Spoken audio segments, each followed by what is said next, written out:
Okay, चलिए पढ़ लेते हैं थोड़ा सा। किसी का अगर बच्चा होगा तो आप लास्ट में बना लीजिएगा, है ना। वैसे आधे घंटे से ज़्यादा का नहीं था पेपर आपका, आधे घंटे में बन जाना चाहिए था, बट एनीवे चलिए रख दीजिए अब फ़ोन को।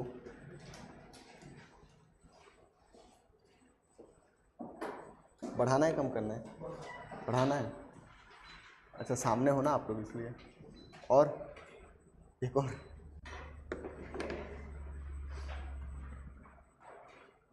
सैटरडे कौन कौन नहीं आया था जी? क्यों बच्चे? हाँ जी, अच्छा आप बेटा इंटरनल था आपका, सेम? अच्छा बाहर गए थे, ओके। रेगुलर आइए, है ना। लास्ट क्लास में जो पढ़ा था आपने वीडियोस वगैरह देख लिया होगा, ओके, तब कंटिन्यू कर सकते हैं। सो हमारा पहला ही टॉपिक चल रहा है, इधर ध्यान देंगे, रख दीजिए उसको बेटा, बाद में बना लीजिएगा, है ना। ठीक है, अब शुरू करें। सो लास्ट क्लास में अपन वैदिक साहित्य के बारे में पढ़ रहे थे, और वैदिक साहित्य को लगभग हमने पूरी तरीके से कवर कर दिया था। हाँ, वैदिक साहित्य के साथ साथ हमें वैदिक सभ्यता पढ़ना है, वैदिक सिविलाइजेशन पढ़ना है, जो कि हम पढ़ेंगे अपने चौथे चैप्टर में, ठीक है। बट अभी जो हमारा कल्चर का चैप्टर था, या ऐसा बोलना चाहिए कि सोर्सेस का जो पार्ट था, कि हम अभी हिस्ट्री पढ़ना सीख रहे हैं कि हिस्ट्री में हम जो चीज़ भी पढ़ेंगे वो सब कहाँ से आया है, तो उसी के कड़ी में हम पूरे सोर्सेस के बारे में पढ़ रहे हैं। इंडियन हिस्ट्री को पढ़ने के दो तरीके के सोर्सेस थे, ये हमने डिस्कस किया था। एक हमने देखा था पुरातात्विक सोर्स या आर्कियोलॉजिकल सोर्सेस, और दूसरा हमने देखा था लिटरेरी सोर्सेस या लिखित साक्ष्य। और लिखित साक्ष्य में भी मैंने उसको तीन कैटेगरी में किया था। पहला आपका था हिंदू साहित्य या धार्मिक साहित्य, दूसरा था लौकिक साहित्य या सेकुलर लिटरेचर, और तीसरा है विदेशी सोर्स, विदेशी अकाउंट या फॉरेन अकाउंट, ठीक है। अब अगर पहले वाले पार्ट की बात करो धार्मिक में, तो बेटा इस टाइम पीरियड पे ना हमारे भारत में तीन प्रकार के मेजर धर्म थे। कौन कौन सा? सबसे पहले वैदिक धर्म, हिंदू धर्म नहीं आया है ना, हिंदू धर्म, यही धर्म आगे जाके ब्राह्मण धर्म बनेगा, वही आगे जाके हिंदू धर्म बनेगा, बट अभी के लिए हम इसको वैदिक धर्म कहेंगे। दूसरा होता है बौद्ध धर्म, और तीसरा होता है जैन धर्म। वैदिक धर्म के वैदिक साहित्य को पूरी तरीके से हमने कवर कर लिया। उसके साथ ही मैंने आपको बताया था कि तीन प्रकार के ग्रंथ होते हैं। पहला श्रुति ग्रंथ होता है जिसको वेद भी कहते हैं, दूसरा स्मृति ग्रंथ होता है, और तीसरा शास्त्र ग्रंथ होता है, जैसे एग्जाम्पल के लिए धर्मशास्त्र, ठीक है। ये सारा चीज़ हमने कवर कर लिया। उसके अलावा दो पौराणिक कथा है हमारे यहाँ, दो पौराणिक ग्रंथ हैं, पहला रामायण और दूसरा महाभारत। रामायण और महाभारत को भी हमने देख लिया, और आज उसी कड़ी में अपन को बौद्ध और जैन साहित्य के बारे में पढ़ना है। बौद्ध और जैन साहित्य की बेसिक चीजें मैं यहाँ पे पढ़ाऊंगा, सिर्फ और सिर्फ लिटरेचर का। बौद्ध और जैन रिलीजन और फिलॉसफी, ये दो टॉपिक और बचेगा जो कि हम धर्म वाले चैप्टर में पढ़ेंगे। तो अभी सिर्फ और सिर्फ हम इनके साहित्य के बारे में यानी कि लिटरेचर के बारे में पढ़ेंगे। थोड़ा सा मैं आपको कहानी सुना दूं ताकि आप थोड़ा कंपेयर कर पाओ या फिर थोड़ा आप फेमिलियर हो पाओ।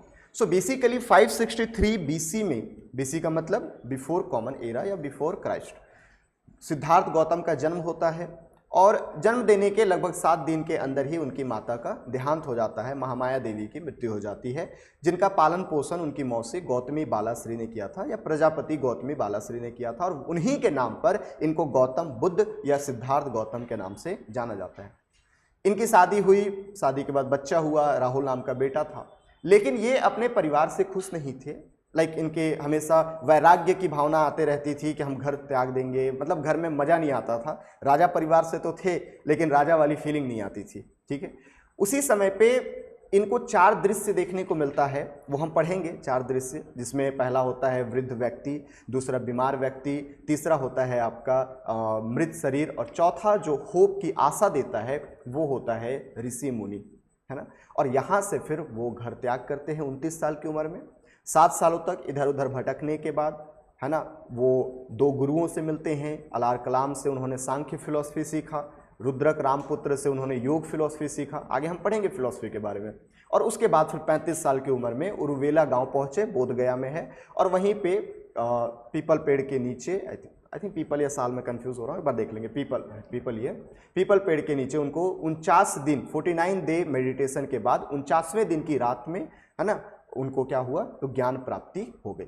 अब जब ज्ञान प्राप्ति हुई तो उसके बाद फिर वो सारनाथ गए और सारनाथ जाने के बाद प्रवचन दिया, ठीक है, जिसको उन्होंने पहला प्रवचन दिया था अपने 5 शिष्यों के। ये वही शिष्य थे जो कि सिद्धार्थ गौतम के साथ मिलके तपस्या कर रहे थे, मेडिटेशन कर रहे थे, बट बीच में उनमें थोड़ी सी लड़ाइयाँ हो गई और वो वापस चले गए।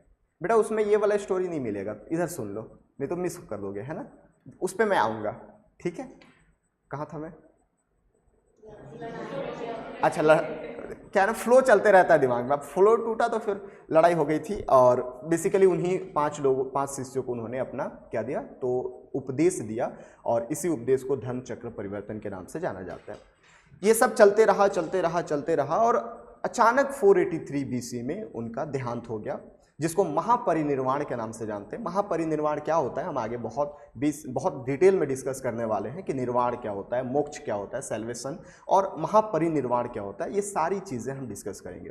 जैसे ही 483 में उनका देहांत होता है, महाकश्यप करके उनका एक शिष्य था, वो अजातशत्रु से मिलता है, और उसी समय पे चूंकि गौतम बुद्ध चले गए तो गौतम बुद्ध की जितनी भी कथा थी, जितनी भी नॉलेज थे, जितने भी उनके ज्ञान थे, उन सब को कंपाइल करना था, एक किताब में संकलित करना था, और उसी के लिए काउंसिल बुलाया जाता है, संगीति बुलाया जाता है। हम बौद्ध धर्म में देखेंगे कि 4 बौद्ध काउंसिल हुआ है, 4 बुद्धिस्ट काउंसिल या 4 बौद्ध संगीति देखने को मिलता है।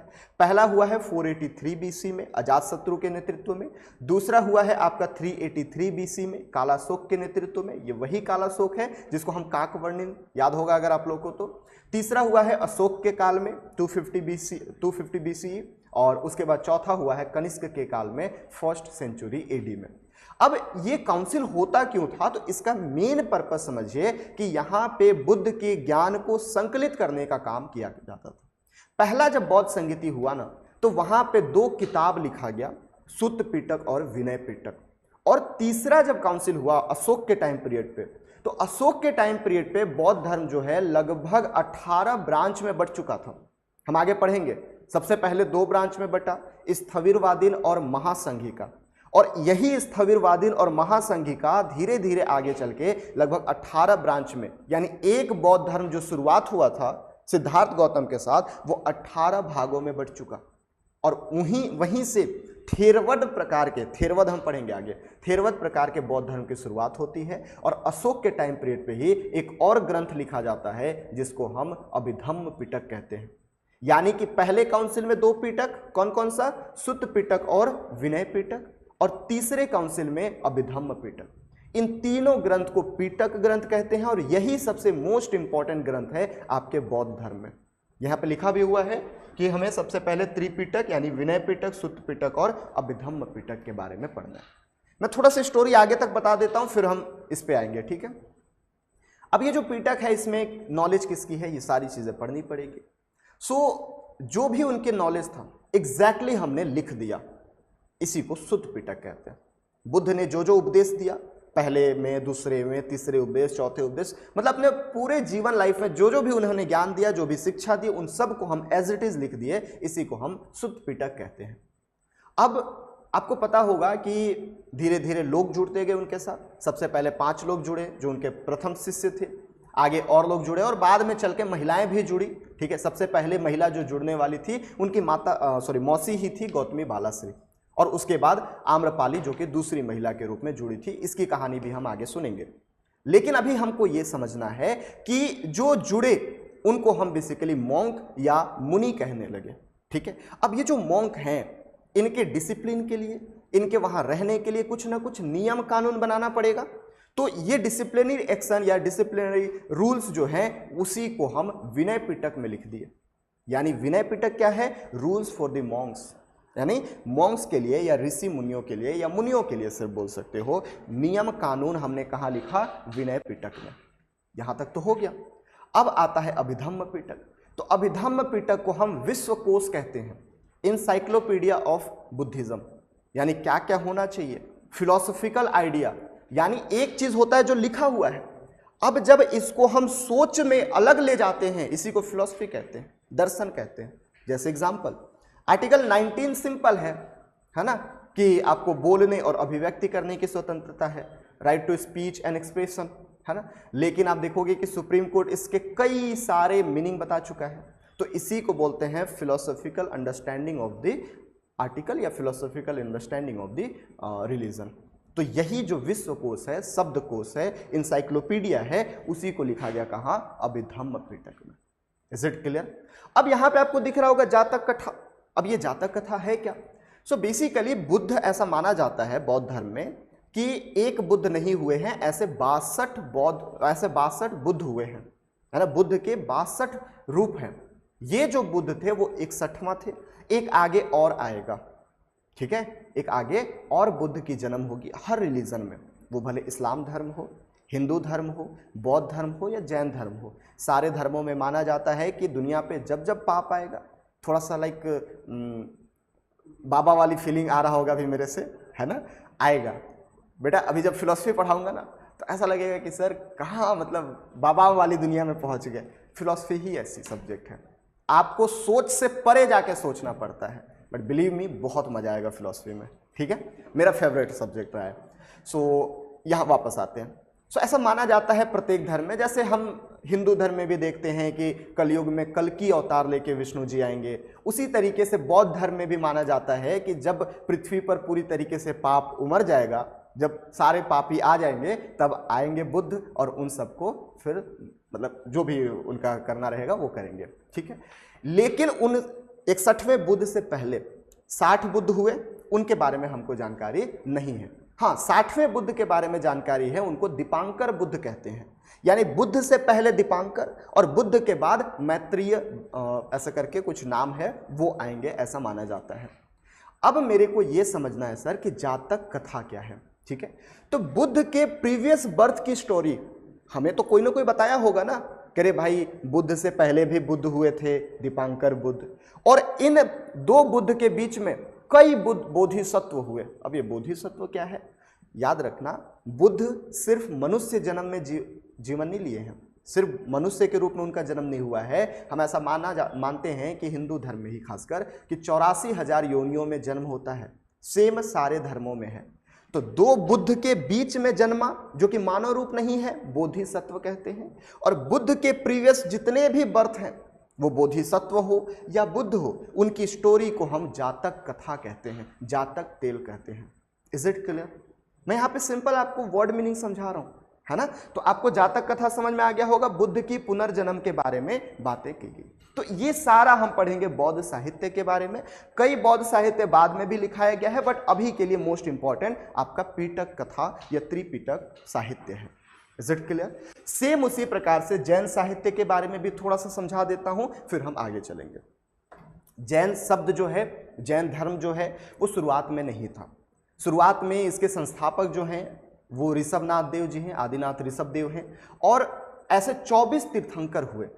ऐसा माना जाता है कि 22 तीर्थंकर जो हैं वो मिथिकल हैं, पौराणिक हैं। पौराणिक का मतलब कि उनके बारे में हमको जानकारी नहीं है कि वो पुरुष थे, महिला थे, जीव थे, जानवर थे, क्या थे मुझे नहीं पता या हमें नहीं पता। तो ऐसा माना जाता है कि 24 में से 22 जो तीर्थंकर हैं वो पौराणिक हैं और 2 हिस्टोरिकल हैं। हिस्टोरिकल का मतलब होता है बच्चे कि उनके माता पिता, उनके जन्म, कहाँ रहे, कहाँ शासन किया, ये सारा चीज़ हमें इतिहास में मिलता है।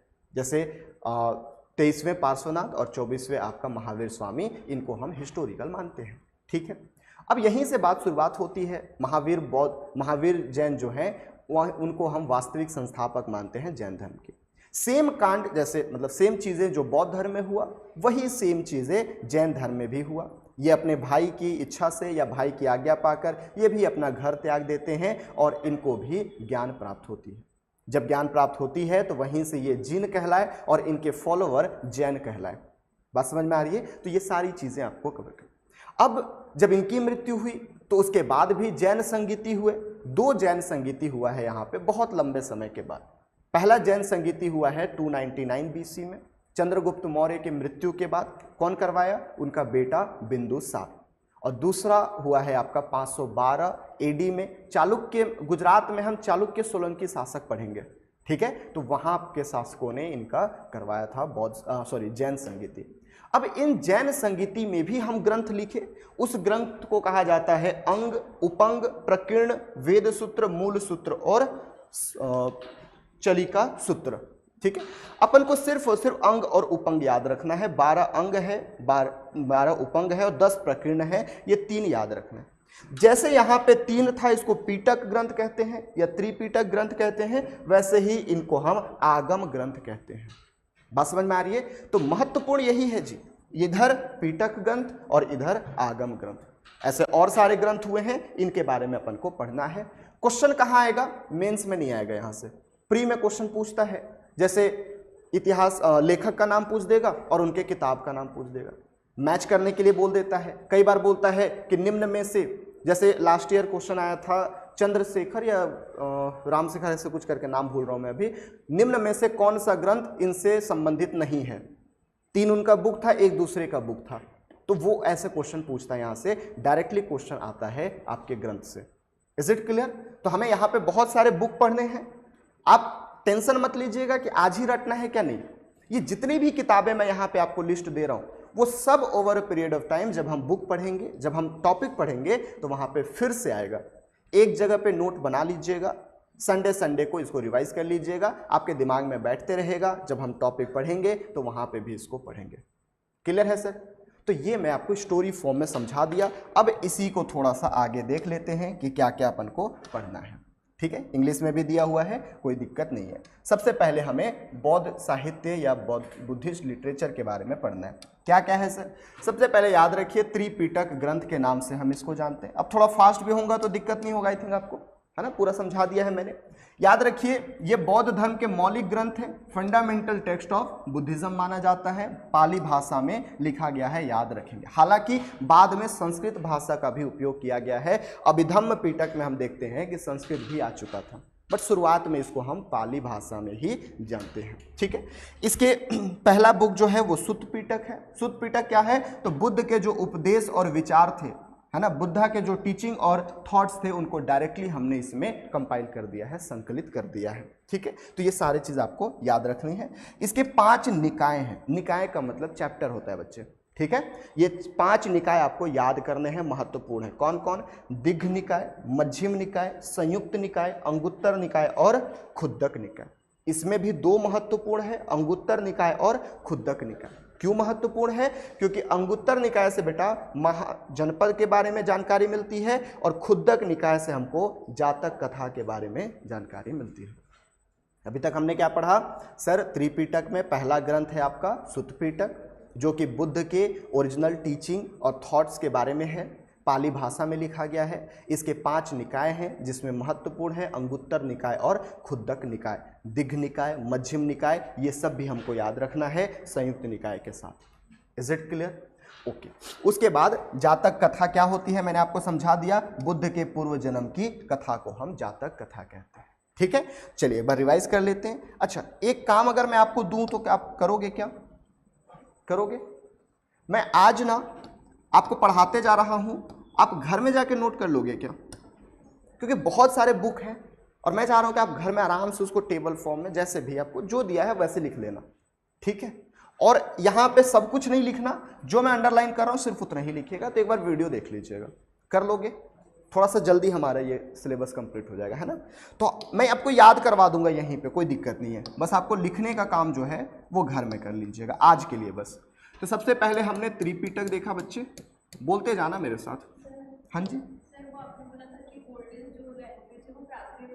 और ऐसा दिया है कि जो शास्त्र है मतलब सबसे पहले वो पाली लैंग्वेज में आया है और इंस्क्रिप्शन जो है मतलब शिलालेख है वो प्राकृत लैंग्वेज में। हाँ, उन्होंने किसको माना?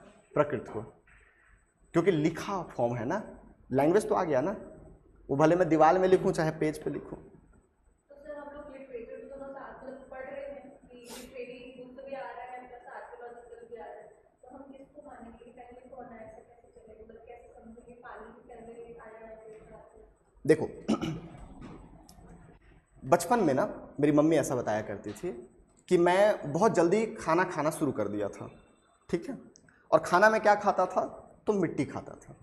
ठीक है, आप लोग में से भी बहुत लोग चौक खाते होंगे, है ना। मेरी बहन थी, मतलब मेरे से छोटी है, सबसे बड़ी बहन है, वो चौक चुरा के ले आती थी और मस्त उसको बैठ के खाती रहती थी। तो हम क्या बोलेंगे कि हम ऐसे मानव हैं, मतलब हम डेफिनेशन लिखेंगे कि वी आर द पीपल, है ना, हम ऐसे मानव हैं जो कि मिट्टी और चाक खाते हैं, नहीं बोलेंगे ना, क्योंकि हम मानव, अरे खाना खाते हैं, खाना में मिट्टी हो सकता है, चावल हो सकता है, रोटी हो सकता है, कुछ भी हो सकता है। तो हमने क्या लिखा, हम खाना जल्दी खाना शुरू कर दिए, ठीक है। अब मैं बोर्ड पे लिखूं, मैं यहाँ कॉपी पे लिखूं, या मैं थोड़ी सी कुरफाती करके यहाँ पे लिख दूं, यहाँ पे भी तो लिख सकता हूँ ना, मिटा दो यार, कोई देखेगा तो फिर फालतू। तो जब मैं यहाँ पे लिखा, यहाँ पे लिखा या यहाँ पे लिखा, लिखा ना, लैंग्वेज था ना, लिपि थी ना, स्क्रिप्ट था ना, तो उसी को तो हम मानेंगे। सबसे पहले देखो, मैं इसलिए आपको कल बताया था कि जाके एक बार सर्च करना, संस्कृत को माना जाता है, और इसलिए माना जाता है, थोड़ा सा अगर आप लोग रेशनल होगे तो मैं बताऊंगा, नहीं तो नहीं बताऊंगा। क्यों? क्योंकि इतिहास के मास्टर और संविधान के मास्टर को बड़ा सोच समझ के बोलना पड़ता है। पूछो कैसे? हम रिलीजन पे और संविधान वाले टीचर आरक्षण पे कभी भी खुल के नहीं बोल पाता जो सच्चाई है। क्यों? क्योंकि आप सच्चाई सुनना चाहोगे नहीं, इसीलिए मैं पहले पूछ लेता हूं कि रैशनल होके सुनोगे तो बता दूंगा, और नहीं तो नहीं बताऊंगा, क्योंकि मुझे सोशल मीडिया पे ट्रेंड होने का, FIR करवाने का कोई शौक अभी नहीं है। बात समझ में आ रही है? तो अगर आपकी परमिशन होगी तो हम आगे चलें, पक्का है ना, सबका कंसेंट है ना।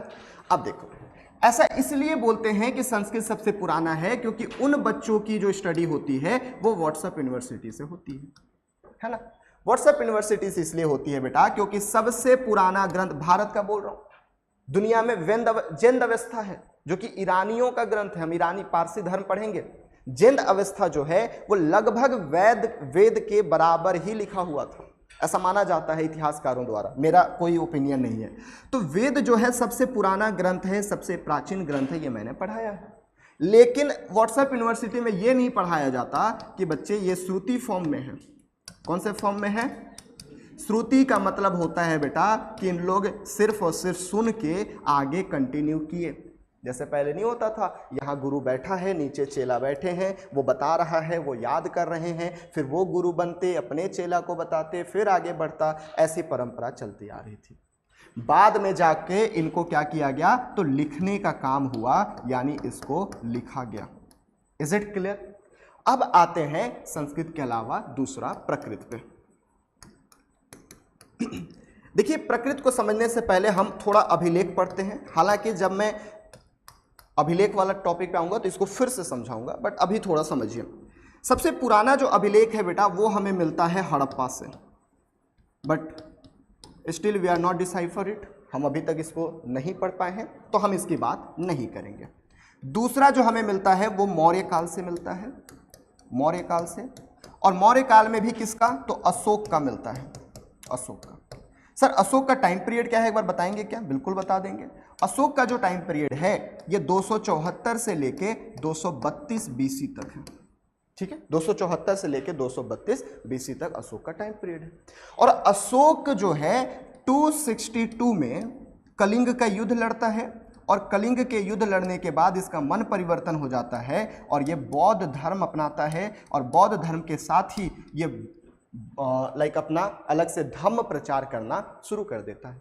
और धम्म प्रचार कैसे करेगा, तो कुछ न कुछ लिखवा के, पिलर इंस्क्रिप्शन हो या फिर ऐसे ही शिलालेख हो, अभिलेख हो, जो भी हो, इस तरीके से लिखवाता था। तो जो लिखवाता था उसकी भाषा जो थी ना वो प्रकृत थी, ठीक है, ग्रीक थी और अरमाइक थी, ये 3 भाषा है। लेकिन ज़्यादातर जो भाषा मिला है वो प्रकृत भाषा विथ ब्रह्मी लिपि में मिला है। सर ब्रह्मी लिपि क्या होता है? जो मैं लिख रहा हूं वो लिपि है, जो मैं बोल रहा हूं वो भाषा होता है। Is it clear? लिपि को इंग्लिश में स्क्रिप्ट कहते हैं और भाषा को इंग्लिश में तो लैंग्वेज कहते हैं, ये तो पता है, ठीक है। अब यहाँ पे प्राकृत भाषा है, लिखा हुआ है, बट इसकी जानकारी हमें कब मिली सर? 1837 में जेम्स प्रिंसेप करके एक इतिहासकार थे और उन्होंने इसको डिसाइफर किया।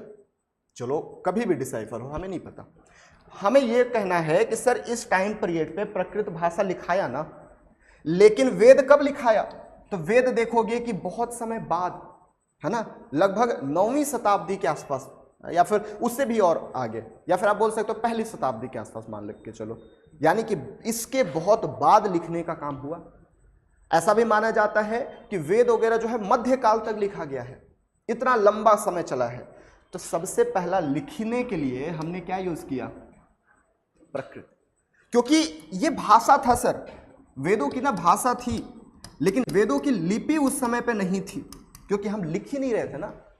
लिपि तो तब डेवलप होगा ना जब आप लिखोगे, हम लिख ही नहीं रहे थे तो लिपि डेवलप कहाँ होगी? तो ऐसे तो वेद पुराना है, बट वेद की कोई लिपि नहीं थी। फिर आप बोलोगे सर आपने हमको पढ़ाया लिपि में कि ब्रह्मी लिपि था। हाँ, ब्रह्मी लिपि था, बट जब लिखा गया, लिखने से पहले नहीं, जब लिखा गया तब ब्रह्मी लिपि था, अभी ब्रह्मी लिपि नहीं था। आप बोलोगे सर भाषा, आपने बताया कि सरल, सॉरी क्या बताया था मैं, वैदिक संस्कृत है। अरे तो भाषा बोलने की होती है ना जी, हम यहां लिखने की बात कर रहे हैं ना, ठीक है। तो इसलिए प्रकृत जो है सबसे, बात समझ में आ रही है? तो कई गधे होते हैं, और मैं गधे जिसको बोल रहा हूं, अगर वो वीडियो उस तक पहुंच जाए तो वो जान जाएगा, जो भी है। एनीवे, इतना पढ़ने लिखने के बाद भी उनका यही मानना है, या जिसका भी यही मानना है कि आप वही पढ़ाओ जो व्हाट्सएप यूनिवर्सिटी पे चलता है। अब इंसान करे तो करें क्या? क्योंकि मैं जो बोल रहा हूं उसके पीछे तर्क दिया ना। मैं तो ये नहीं बोल दिया कि बच्चे प्राकृत पुराना लैंग्वेज है, संस्कृत बाद का है, नहीं, मैंने पूरा तर्क दिया कि क्यों मैं ऐसा बोल रहा हूं। Is it clear? देखिए मेरे पास हर चीज का आर्गुमेंट है, हर चीज का, जो चीज मैं बोलूंगा उसके पीछे का तर्क दूंगा, ऐसी कोई बात नहीं करता, ठीक है। तो ये चीजें याद रखिएगा, और थोड़ा सा व्हाट्सएप यूनिवर्सिटी में मत जाइएगा प्लीज, ठीक है। क्लियर है बच्चे? अच्छा, वापस आते हैं। हम क्या पढ़ रहे थे, समझ में आया आपको? ओके, क्या पढ़ रहे थे हम? त्रिपिटक। त्रिपिटक में सबसे पहले क्या पढ़ा? अरे बोलो ना भाई, आप लोग क्या घर में जाके याद करोगे क्या? तो करो ना यहीं। देखिए, दो प्रकार के टीचर होते हैं, एक बहुत अच्छा पढ़ाने वाले, और दूसरे होते हैं बहुत अच्छा पढ़ाने के साथ यहीं याद करवा देने वाले। मैं दूसरे पे भरोसा रखता हूं, ठीक है, क्योंकि मेरी मेमोरी बहुत खराब थी।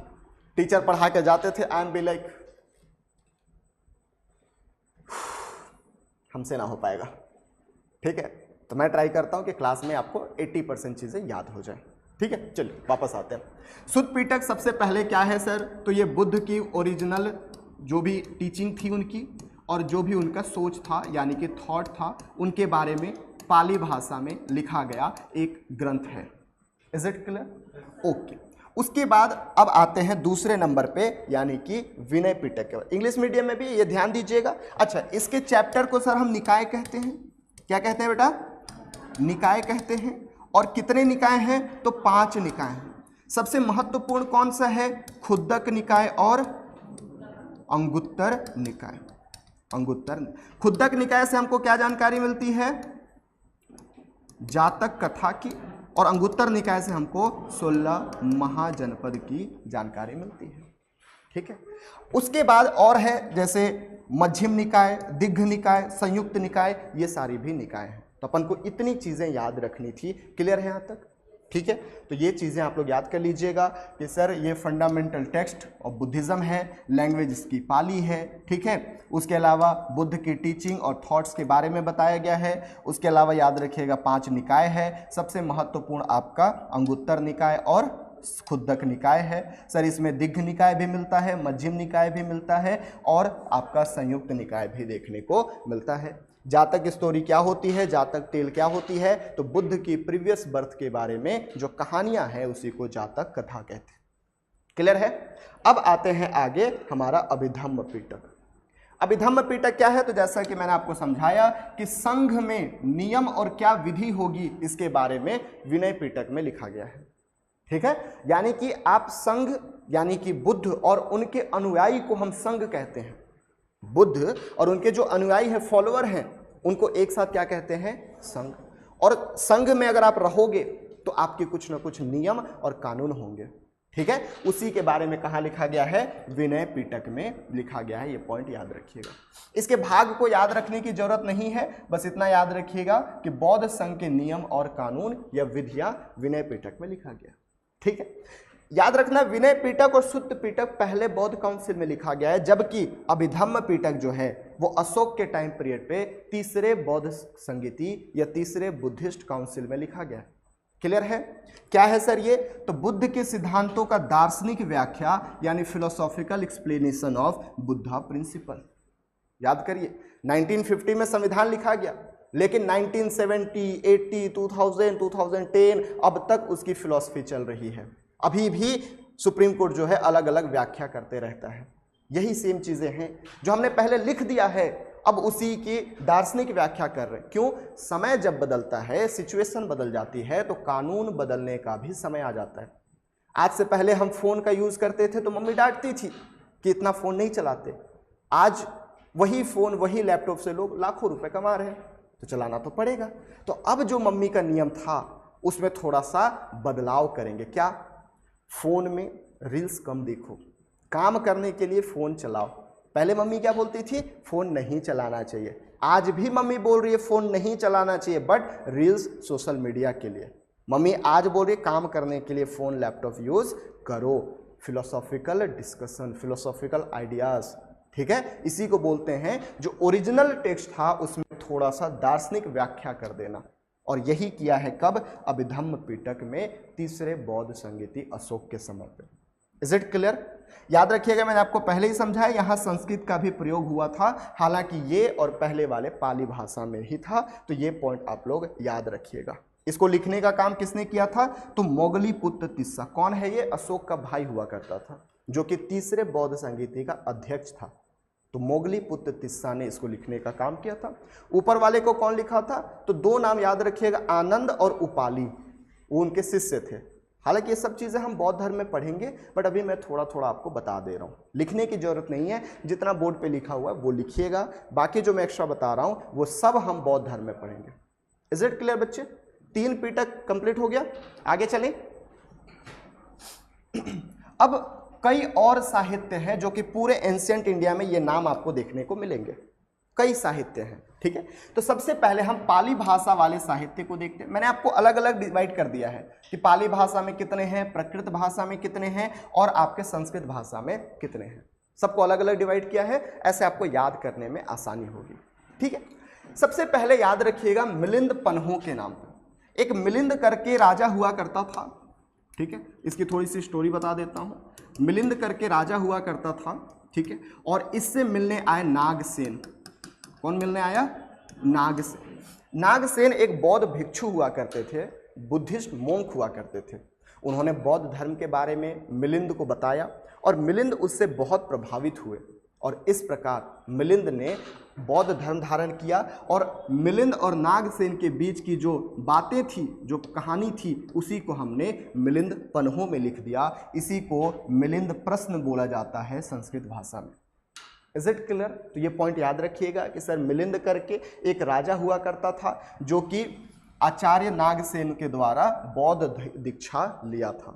Is it clear? तो कौन सा ग्रंथ सर? एक हो गया मिलिंद पन्हों।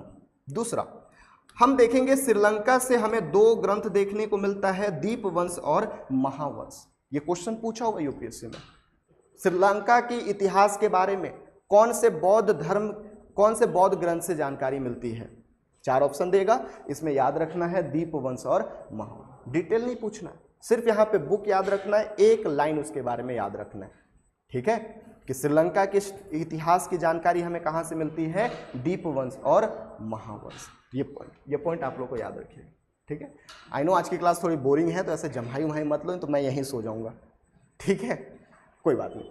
इसलिए मैं स्टोरी बता रहा हूँ ताकि आपका दिमाग थोड़ा सा एक्टिव रहे, है ना। तो ये पॉइंट आप लोग याद रखिएगा। 2 याद हो गया सर, मिलिंद पन्हों और दीपवंश और महावंश। इससे पहले 3 हमने पढ़ा था, सुत्त पिटक, विनय पिटक और अभिधम्म पिटक। सुत्त पिटक क्या था? बुद्ध के ओरिजिनल टीचिंग और थॉट के बारे में, ठीक है। पाली भाषा में लिखा गया था और बेसिकली उसके 5 निकाय थे, अंगुत्तर निकाय, खुद्दक निकाय, दिग्घ निकाय, मध्यम निकाय, संयुक्त निकाय। उसके बाद हमने दूसरा देखा विनय पिटक। विनय पिटक में बौद्ध धर्म के भिक्षुओं के या संघ के नियम कानून या नियम विधियां बताया गया था। तीसरा हमने देखा क्या, अभिधम्म पिटक। अभिधम्म पिटक की रचना मोगलीपुत्र तिस्य ने किया है, हालांकि पहले वाले की रचना आप आनंद और उपाली के द्वारा किया गया था। तीसरे वाले में हमने संस्कृत भाषा का भी प्रयोग किया है और ये दार्शनिक विवरण देता है, दार्शनिक व्याख्या देता है, फिलोसॉफिकल एक्सप्लेनेशन देता है। इसको हम बौद्ध धर्म का इंसाइक्लोपीडिया भी कहते हैं। Is it clear? ओके। उसके बाद हमने पाली भाषा में 2 ग्रंथ देखा, मिलिंद पन्हो और दीपवंश और महावंश। मिलिंद पन्हो में मिनांदर या मिलिंद भी कहा जाता है उसको, और आचार्य नागसेन के बीच का वार्तालाप बताया गया है। दीपवंश और महावंश से श्रीलंका के इतिहास की जानकारी मिलती है। क्लियर है बेटा? तो ये 3 चीज़ें याद हो गई होगी, है ना। इंटरेस्टिंग थोड़ा बनाने की कोशिश करो, बट ये है थोड़ा फैक्चुअल, है ना, तो याद रखिएगा बस। अब आते हैं संस्कृत भाषा में इनके क्या क्या ग्रंथ हैं, ठीक है। तो ये याद रखिएगा, संस्कृत भाषा की अब हम बात कर रहे हैं, संस्कृत लैंग्वेज की बात कर रहे हैं। सबसे पहले देखिए, यहाँ से क्वेश्चन बहुत पूछता है आपको, तो ये बहुत ही डिटेल में पढ़ना पड़ेगा। बुक का नाम और उनके मतलब लेखक का नाम और उनके साहित्य के बारे में। आचार्य अश्वघोष के बारे में हम आगे पढ़ेंगे, और आचार्य अश्वघोष ने ये 4 किताब लिखी थी, ठीक है। जैसे बुद्ध चरित्र, बुद्ध के चरित्र के बारे में, ऐसा इसको बौद्ध धर्म का रामायण भी कहा जाता है कि ये बौद्ध धर्म का रामायण है। इसके अलावा सरितपुत्र प्रकरण के बारे में याद रखिएगा। पहले तो यही 2 महत्वपूर्ण था, लेकिन कई बार सूत्रालंकार और सौंदरानंद के बारे में भी पूछ देता है। ये 4 किताबें आपको याद रखनी है। अभी याद नहीं करना, मैं फिर से बोल रहा हूँ, जब हम आचार्य अश्वघोष के बारे में पढ़ेंगे तो वहाँ पे हम इसको रट लेंगे, बट अभी सिर्फ और सिर्फ आप ये टेबल बना के अपने नोट कॉपी में रख लेना, ठीक है, ताकि जब रिवीजन करो बाद में तो एक ही जगह पे सारा बुक आपको मिल जाए कंपाइल करके, ठीक है। उसके अलावा आचार्य वसुबंद के बारे में हम देखेंगे, और इन्होंने अभिधम्म कोश बनाया है। अभिधम्म पिटक से कंफ्यूज मत होइएगा, अभिधम्म पिटक पिटक ग्रंथ है, अभिधम्म कोश अलग है, जिसके रचयिता या लेखक आचार्य वसुबंद है। उसके बाद हम आचार्य वसुमित्र के बारे में बात करते हैं, और ये जो है विभास शास्त्र लिखे हैं। ये वही आचार्य वसुमित्र हैं जो कि 4थे बौद्ध काउंसिल में अध्यक्ष रहेंगे, ठीक है, तो इनका नाम याद रखिएगा। आचार्य नागार्जुन के बारे में याद रखिएगा, माध्यमिक कारिका और शून्यता सप्तति, ये 2 किताब लिखे हैं इन्होंने, ठीक है। इसके अलावा आचार्य असंग अभिधम्म समुच्चय, याद रखने की जरूरत नहीं है, मैं कट कर देता हूँ। आचार्य बुद्ध घोष, इनका याद रखना, वसुधिमग्ग और सुमगली विलासिनी, ये भी उतना याद रखने की जरूरत नहीं है। आपको यहाँ से ये 4 लेखक के बारे में याद रखनी है। कौन कौन से सर? आचार्य अश्वघोष, आचार्य वसुबंद, आचार्य वसुमित्र, आचार्य नागार्जुन। इनके किताब को बस लिख लेना, मत याद करना, over a period of time खुद याद हो जाएगा, ठीक है। चलिए आगे चलें। अब आते हैं जैन साहित्य। बौद्ध साहित्य हमारा कंप्लीट हो गया। किसी को कुछ पूछना है यहां तक तो बताइए। स्टोरी वगैरह में, कहानी वगैरह में कुछ डाउट हो देन लेट मी नो। किसी को कोई दिक्कत? आगे चलें। अब जैन साहित्य को फटाफट खत्म करते हैं। इसमें बस आपको ये किताबें और उनसे रिलेटेड क्या है जानकारी एक एक लाइन में याद रखने हैं। क्या क्या है सर? पहली चीज, कल्पसूत्र तो रट ही लेना, संस्कृत भाषा में है और आचार्य भद्रबाहु के द्वारा लिखा गया है। भद्रबाहु के बारे में पढ़ना पड़ेगा आपको। 2 ही आचार्य के बारे में महत्वपूर्ण चीजें हैं, स्थूलबाहु और भद्रबाहु। ये भद्रबाहु वही है जो चंद्रगुप्त मौर्य के साथ श्रवणबेलगोला कर्नाटक में जाएंगे, और जब चंद्रगुप्त मौर्य संलेखना विधि द्वारा प्राण त्याग देंगे उसके बाद ये वापस बंगाल आते हैं, बिहार आते हैं। और बंगाल बिहार में याद रखना इसी समय पे जैन धर्म के 2 हिस्से हो जाएंगे। कौन कौन सा? श्वेतांबर और दिगंबर, ठीक है। श्वेतांबर स्थूलबाहु के साथ जाएंगे और दिगंबर भद्रबाहु के साथ जाएंगे। तो जो नए नियम कानून बनाए गए किसके लिए? जैन धर्मों के लिए। कौन से जैन धर्म? दिगंबर जैन के लिए। उसी ग्रंथ का नाम है कल्पसूत्र, ठीक है। तो जैन धर्म का इसे प्रारंभिक इतिहास भी कहा जाता है। ये भी पॉइंट आप लोग याद रखिएगा। दूसरा याद रखना बेटा भगवती सूत्र के बारे में, और यहाँ से महावीर स्वामी के जीवन कथा के बारे में या जीवन के बारे में जानकारी मिलती है। Is it clear? पहला कल्पसूत्र आचार्य भद्रबाहु द्वारा लिखा गया। भगवती सूत्र में हमें महावीर स्वामी के जीवन के बारे में जानकारी मिलती है। ये दो नाम एक ही तरीके से है, रट लीजिएगा, याद कर लीजिएगा, पौमचारियम और पौमचर्यु। पौमचारियम और पौमचर्यु ये दो महत्वपूर्ण है। एक आचार्य विमल सूरी के द्वारा लिखा गया है। इसे जैन धर्म का रामायण कहा जाता है। जैसे बौद्ध धर्म का रामायण हम किसको कह रहे थे, तो हम बौद्ध धर्म के रामायण बुद्ध चरित्र को कह रहे थे। वैसे ही जैन धर्म का रामायण हम किसको कहते हैं, पौमचर्यम को। जैन कवि स्वयंभू द्वारा लिखा गया है किसको, पौमचर्यु। ये भी रामायण है बट स्वयंभू द्वारा लिखा गया रामायण। ये भी रामायण है लेकिन विमल सूरी द्वारा लिखा गया रामायण। Is it clear? चार नाम, कल्पसूत्र, भगवती सूत्र, पौमचर्यम, पौमचर्यु। दशरथ जहाँ तक यहाँ गलत लिखा गया, बौद्ध धर्म होगा। आचरांग सूत याद रखिएगा, यहाँ जैन भिक्षुओं के नियम दिए गए हैं। जैसे विनय पिटक में बौद्ध धर्म के लिए दिया गया था, सेम उसी प्रकार से आचरांग सूत्र में जैन भिक्षु के नियम दिए गए हैं। और न्याय धम्म सूत्र में महावीर स्वामी की शिक्षाएं दी गई। जैसे सुत्त पिटक में बौद्ध धर्म की शिक्षाएं दी गई थी, वैसे ही कंपेयर करके पढ़ोगे तो थोड़ा इजी पड़ता है। ठीक है, तो कितने बुक याद रखना है बेटा, 1 2 3 4 5 6। कौन कौन सा, कल्प सूत्र और भगवती सूत्र याद हो गया होगा 2। उसके बाद पौमचर्यम, पौमचर्यु। उसके बाद आचरांग सूत्र और न्यायधम्म सूत्र। ये किताब है किससे रिलेटेड, जैन साहित्य से रिलेटेड। ठीक है, आगे चलें। अब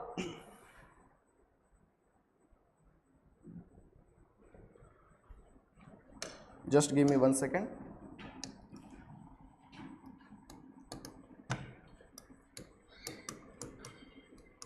थोड़ा सा आप लोगों को बताना पड़ता है ना क्या क्या पढ़ रहे थे और क्या क्या पढ़ लिए।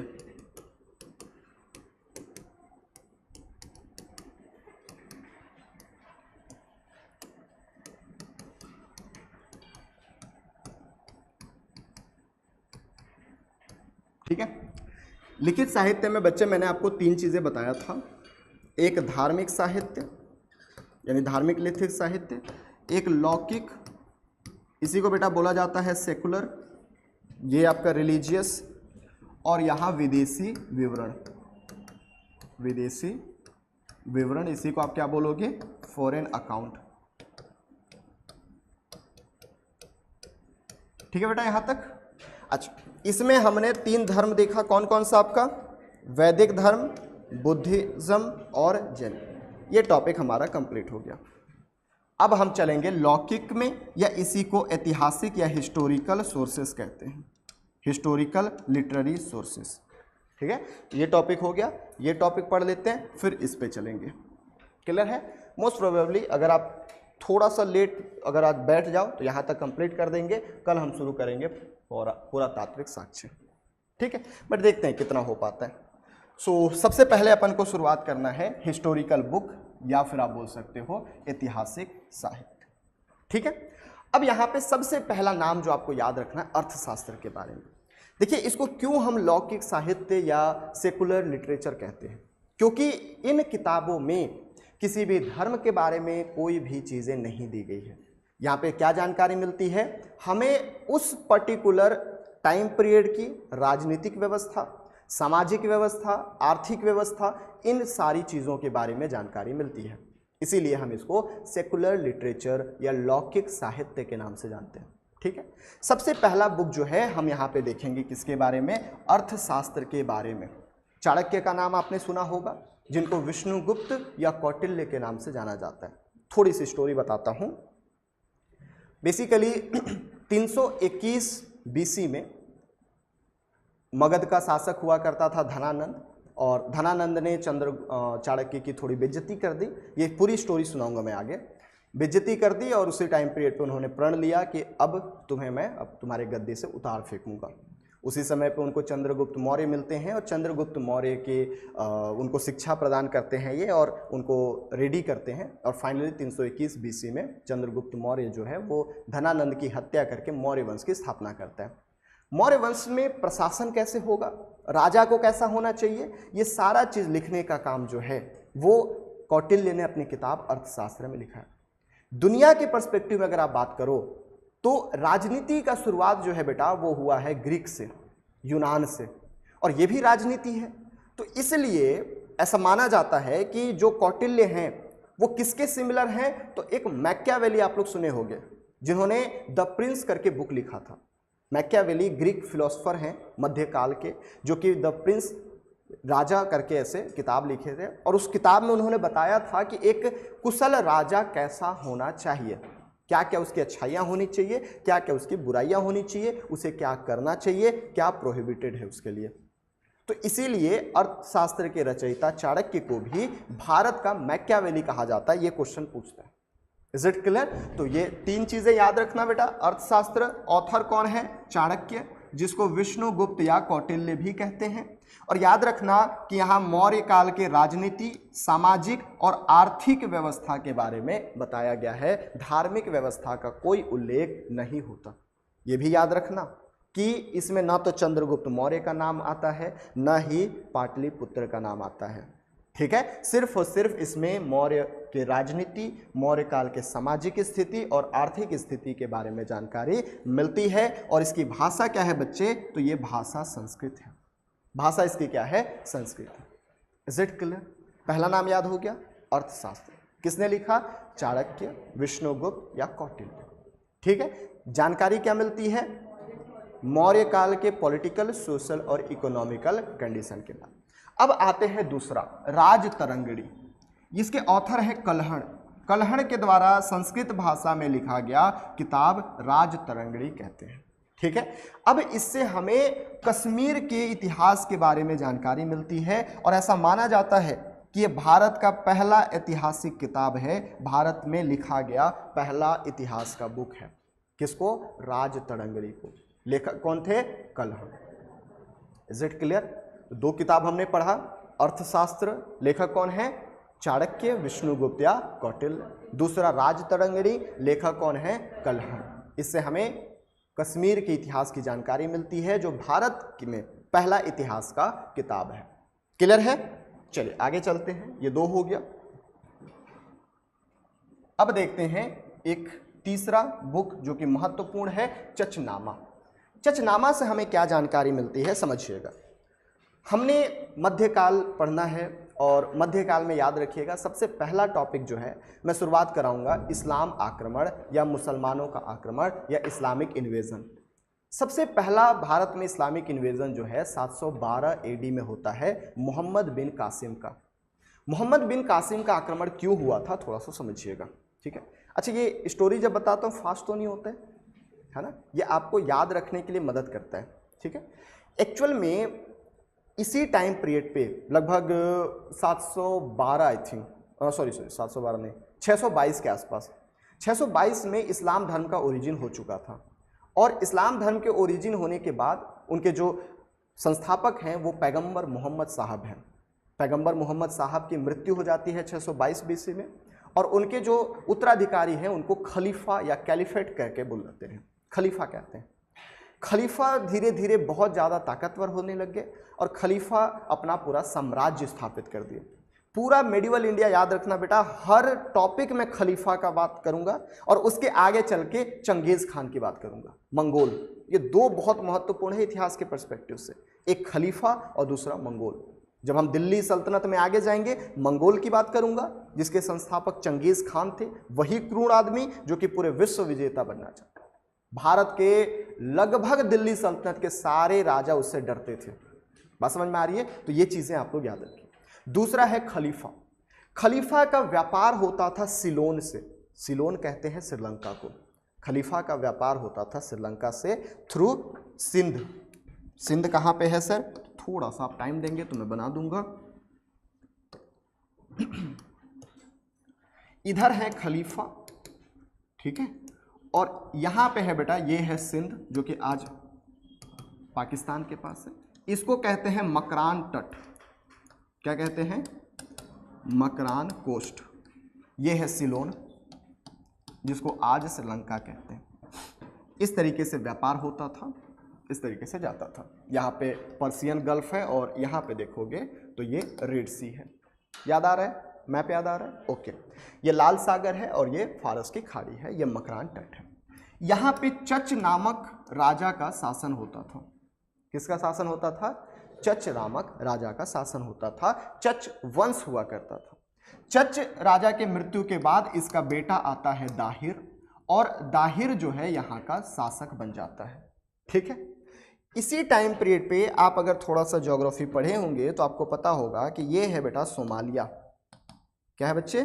सोमालिया। और सोमालिया में समुद्री लुटेरे होते हैं। समुद्री लुटेरे पहले भी थे, आज भी हैं, ये पॉइंट याद रखिएगा।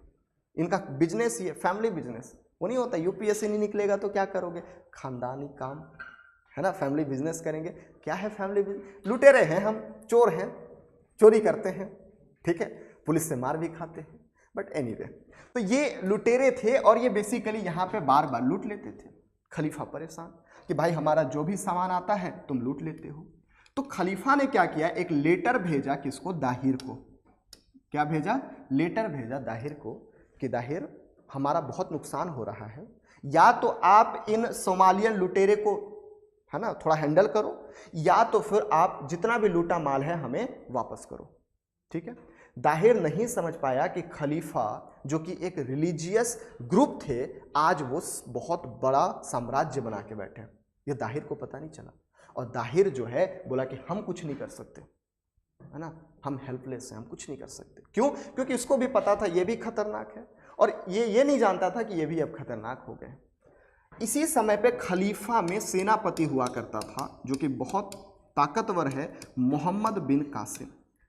खलीफा ने उसको संदेश भेजा, आदेश भेजा कि तुम जाओ और चच शासक दाहिर की हत्या कर दो या उन पे आक्रमण कर दो। मोहम्मद बिन कासिम जो है 712 एडी में भारत आता है और मकरान तट पे सिंध एरिया में चच शासक दाहिर की हत्या कर देता है, इसके बेटे के भी हत्या कर देता है, और इसकी 2 बेटियां होती है, उन दोनों बेटियों को उठा के ले जाता है। ठीक है, तो ये सारी स्टोरी जो है बच्चे वो कहाँ दिया गया है, तो चचनामा में दिया गया है। याद रखना, ऐसे तो इसके लेखक अज्ञात हैं, लेकिन ऐसा कई किताबों में अली अहमद को इसके लेखक माना जाता है। बट फिर भी आप लोग याद रखना, 2 ऐसे किताब हैं इतिहास में जिसके इतिहासकार या जिसके लेखक के बारे में हमको जानकारी नहीं है। पेरिप्लस ऑफ द इरिट्रियन सी एक हम आगे पढ़ेंगे, और एक ये चचनामा। चचनामा के भी लेखक अज्ञात हैं, किसने लिखा नहीं पता। मैंने आपको पूरी स्टोरी बता दी कि अरबों की सिंध विजय के बारे में जानकारी मिलती है। Is it clear? अब भूल के दिखा दो चचनामा, भूल जाओगे? नहीं, इसीलिए स्टोरी रहती है। ठीक है, ये स्टोरी मैं ये नहीं कि तुमको मजे देने के लिए स्टोरी सुना रहा हूँ, नहीं, स्टोरी इसलिए है ताकि आपको पूरी कॉन्सेप्ट याद हो जाए कि अरबों ने सिंध पर क्यों आक्रमण किया। ठीक है, अब वापस चलो। सबसे पहला बुक क्या पढ़ा था? अर्थशास्त्र। लेखक कौन थे? चाणक्य, विष्णुगुप्त या कौटिल्य। किसके बारे में जानकारी थी? मौर्यन के सामाजिक, आर्थिक और ठीक। उसके बाद क्या पढ़ा हमने? राज तरंगिणी। लेखक कौन थे? कलह। कहाँ की जानकारी मिलती है? कश्मीर की। भारत का पहला हिस्टोरिकल बुक। तीसरा हमने क्या पढ़ा? चचनामा। लेखक कौन है? अज्ञात। अज्ञात बोलो। ठीक है, जानकारी किसकी मिलती है? अरबों की सिंध विजय के बाद। क्लियर है बेटा यहाँ पर? अब आते हैं अष्टाध्यायी। किसने लिखा है? पणिनि। बहुत महत्वपूर्ण है, इसका याद रखना। फारसी, ऑफ कोर्स मुसलमानों ने लिखा है तो फारसी लैंग्वेज। ठीक है, अष्टाध्यायी पाणिनि जो है इसको संस्कृत व्याकरण का प्रथम ग्रंथ यानी first book of Sanskrit grammar कहते हैं, और ये मौर्य युग और मौर्य युगीन राजनीतिक व्यवस्था की जानकारी देता है हमको। ठीक है, मौर्य युगीन और मौर्य युग और मौर्य युगीन राजनीतिक व्यवस्था, उससे पहले की भी जानकारी देती है। कौन सा किताब? अष्टाध्यायी, पाणिनि का अष्टाध्यायी। 4 किताब हमने याद कर लिया। याद रखिएगा, इसी पे एक कमेंट्री लिखा है किसने? वरुरुचि कात्यायन ने। कमेंट्री क्या होता है? आप लोग देखे हो ना कि मूवी जब चलती है तो मूवी के बाद लोग कमेंट करते हैं, कमेंट्री करते हैं, ये अच्छा था, ये पार्ट अच्छा था, ये खराब था, ये बदलाव होना चाहिए। क्रिकेट के बाद भी होता है, धोनी को ऐसे नहीं मारना चाहिए। अच्छा, धोनी तो रिटायर हो गया ना, अभी कौन है? विराट कोहली। विराट कोहली को ऐसे नहीं मारना चाहिए, ऐसे ये वाला गेंद नहीं खेलना चाहिए था, इसमें छक्का मारना चाहिए था। कमेंट्री करते हैं। ठीक है, उसी को बोला जाता है वर्तिकार या कमेंट्रेटर। यानी जो पाणिनि ने अष्टाध्यायी लिखा है उसी किताब के कमेंट्री लिखा है वररुचि कात्यायन ने। तो ये 2 किताब, 2 लेखक के बारे में याद रखना है। Is it clear? बहुत महत्वपूर्ण चल रहा है अभी ये। है ना। ये मान के चलो हर एग्जाम का टॉप क्वेश्चन है, यहाँ से पूछता ही पूछता है। चचनामा पढ़ लिया, अष्टाध्यायी पढ़ लिया, कमेंटेटर वर रुचि कात्यायन के बारे में भी हमने पढ़ लिया। अब आते हैं नेक्स्ट, कात्यायन जो कमेंट्री लिखा है वो कहाँ पे लिखा है बेटा, तो वो लिखा है गार्गी संहिता। कात्यायन का एक किताब है गार्गी संहिता। गार्गी संहिता से हमें दो चीज की जानकारी मिलती है, एक एस्ट्रोलॉजी और दूसरा भारत पर यवन आक्रमण। याद रखिएगा 190 बीसी में ग्रीक लोगों का आक्रमण होता है भारत में। पहले उनको यवन कहते हैं, बाद में शकों का आक्रमण होता है, पार्थियन का आक्रमण होता है और अंतिम रूप से कुषाणों का आक्रमण होता है। हालांकि शुरू में यवन जो है वो सिर्फ और सिर्फ इंडो ग्रीक लोगों के लिए इस्तेमाल किया जाता था, लेकिन बाद में ये जो वर्ड है वो चारों आक्रमणकारी या जितने भी आक्रमणकारी हुए उन सब के बारे में हम कहते हैं। क्लियर है बेटा? तो ये पॉइंट अपन को याद रखना है। कौन कौन से सर? कात्यायन ने गार्गी संहिता लिखा, गार्गी संहिता से हमें एस्ट्रोलॉजी के बारे में और यवन आक्रमण के बारे में जानकारी मिलती है। ठीक है। पुष्यमित्र शुंग के टाइम पीरियड पे एक पुरोहित हुआ करते थे पतंजलि, ठीक है, और पतंजलि ने महाभाष्य लिखा। ये पॉइंट आप लोग याद रखिएगा और यहाँ से हमें शुंगों की जानकारी मिलती है। आचार्य पतंजलि के द्वारा ये लिखा गया महाभाष्य है। ठीक है, पतंजलि आज प्रोडक्ट यूज करते हो तो याद रख लेना किसने लिखा है, आचार्य पतंजलि ने। पुष्यमित्र शुंग के पुरोहित थे, इन्होंने 2 अश्वमेध यज्ञ भी करवाया है, हम आगे पढ़ेंगे। ठीक है, बुक का नाम क्या है, महाभाष्य। एक बार रिवाइज कर लेते हैं। सबसे पहला किताब क्या पढ़ा था, अष्टाध्यायी। ठीक है, दूसरा किताब क्या पढ़ा था, राज तरंगिणी। तीसरा किताब चचनामा। चौथा किताब अष्टाध्यायी पाणिनि का। उसके बाद कात्यायन, कौन सा, गार्गी संहिता, और उसके बाद लास्ट महाभाष्य। पतंजलि ने महाभाष्य लिखा, कात्यायन ने गार्गी संहिता लिखा, कात्यायन ने कमेंट्री भी किया किसके ऊपर, अष्टाध्यायी के ऊपर। ठीक है, तो ये सारी चीज़ें अपन को याद रखनी है, ये सारी चीज़ें याद रखनी है, महत्वपूर्ण है। अब इसी की मैं बात कर रहा था, बहुत क्वेश्चन पूछता है यहाँ से। जितने भी महत्वपूर्ण है ना, ये मैं आपको एक लिस्ट बना के दे दिया हूँ, नहीं बताऊँगा अभी क्योंकि नहीं तो फिर जम्हाई ऐसे मारोगे आप लोग कि पूछो मत। ठीक है, तो ये टोटल आपके कितने, टोटल 32 किताब के नाम मैंने लिखा है। हालांकि ये 32 किताब हम पढ़ेंगे टॉपिक के साथ, बट आप लोग अभी घर जाके 1 घंटे बैठना और ऐसे ही टेबल बना लेना। ठीक है बच्चे, तो ये 32 किताबों के नाम आपका टेबल में ऐसे हो जाएगा। जैसे हाँ, ये राजशेखर का क्वेश्चन पूछा हुआ है लास्ट ईयर, राजशेखर वाला क्वेश्चन। ठीक है, तो अगर आप लोग यहाँ पढ़ लेते इसका काव्य मीमांसा, कपूर मंजरी और विद्यसाल भंजिका, तो वो इजली क्वेश्चन हैंडल कर लेते। ठीक है, तो यहाँ से क्वेश्चन पूछता है, डायरेक्टली क्वेश्चन पूछता है। ठीक है, तो ये हमारा साहित्यिक स्रोत कंप्लीट हुआ। अब एक टॉपिक बचा है, विदेशी यात्रियों का विवरण। पर ठीक है, एक ही दिन ज़्यादा आपके जान नहीं लूँगा, है ना, धीरे धीरे करके लूँगा। तो आज के लिए इतना ही रखते हैं। हाँ, कल तक थोड़ा सा आपको फैक्चुअल डेटा ज़्यादा मिल सकता है। परसों से हम शुरुआत करेंगे अपना नया टॉपिक, उसमें से बिल्कुल एकदम कहानी के थ्रू मस्त मज़े के साथ पढ़ोगे। इवन अभी भी मैं बहुत सारा कहानी बता रहा हूँ, बहुत इंटरेस्टिंग करके पढ़ा रहा हूँ, बट फिर भी मैं जानता हूँ कि ये ऐसा टॉपिक है जहाँ पे थोड़ा तो उबासी मारता है ना, थोड़ा तो आपको नींद आएगा। ठीक है, आई होप आपको याद हो गया होगा लगभग 80% जो पढ़े हैं, है ना। इसलिए एक ही चीज़ को मैं 4-5 बार बता रहा हूँ ताकि यहीं पे आपको याद हो जाए। ठीक है, कोई सजेशन, कोई डाउट, कोई दिक्कत तो बताइए, नहीं तो घर जाइए, मतलब टेस्ट देने के बाद। हाँ जी, अच्छा, पहला क्लास में आप नहीं आए थे ना।